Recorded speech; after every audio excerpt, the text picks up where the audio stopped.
Good morning. Good morning sa inyong lahat. Ayan, nandito tayo sa ating bakuran at mag-harvest tayo ng gabi. Ayan si Lola Pors.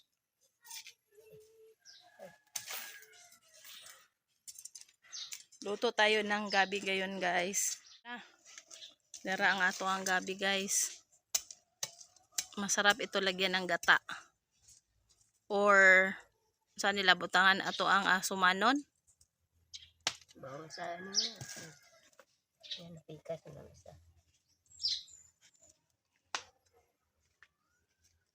Dadaghan na, oh. Daghan na.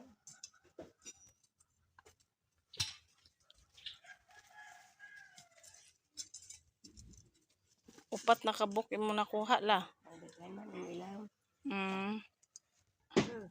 Ano dala?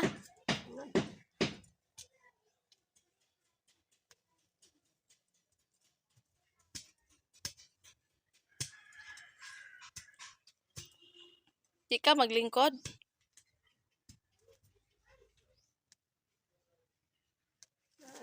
Oo, unod di ay.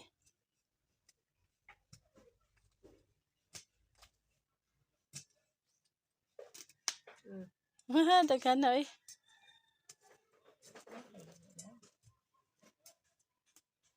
Basig na pa na sa ilawom. May daghan ang ilaw. May daghan ang ilaw. Oo. Oo, bitala. Anada si Lola makuha eh. Ala na ala. Ay, isos to daghan na. Nakuan to la. Dali oy, dagko oh. Ayan na guys, ayan marami pala yung ano. Yung mga unod ng ano. Maraming unod ng gabi. Ala, kadaghan.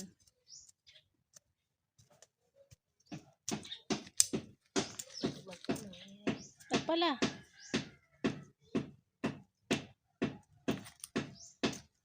Daghan di siya unod la.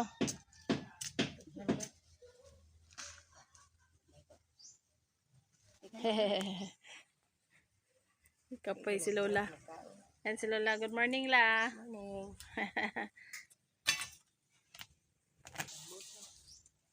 Gamay raman. Dapat ilaw. Kana di na to makaon la. Aray na, amo ka. Panguro. May daghan ang ilaw. Dako na la. Hala kadako. Yan na tani gabi no kay dili siya hugaw nagkuha la no.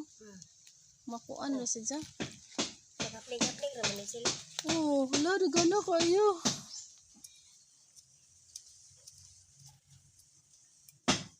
Daghan siya kayog sudla.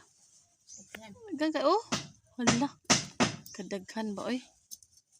Isang puno lang to guys. Daming laman ng puno. Napa sa ilawom siguro na la. Napa siguro na sa ilawom. Pila ni kabuwan la. Lugay no? Tuig na po ni kapin. So ayan guys, ang dami ng laman ng isang puno ng gabi. 14 pieces yung nakuha namin sa isang puno lang. So ayan, thank you kay Lola Pors na naman tayo dito.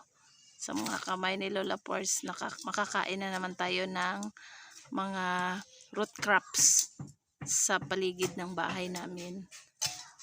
Yan, masipag talaga si Lola Pors magtanim. Laking bukid kasi to si Lola Pors, kaya marunong siya sa trabaho lupa. Yan,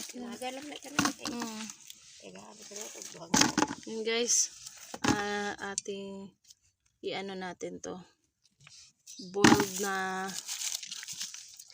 gabi, dadalhin natin doon sa dagat. Kanina biga makaon.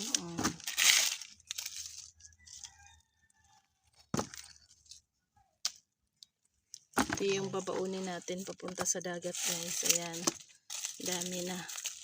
So hugasan muna natin bago natin lutuin to. Sa kahoy lang natin to lutuin. Kahoy na lang natin lutuin la. Kay gamay na gasol.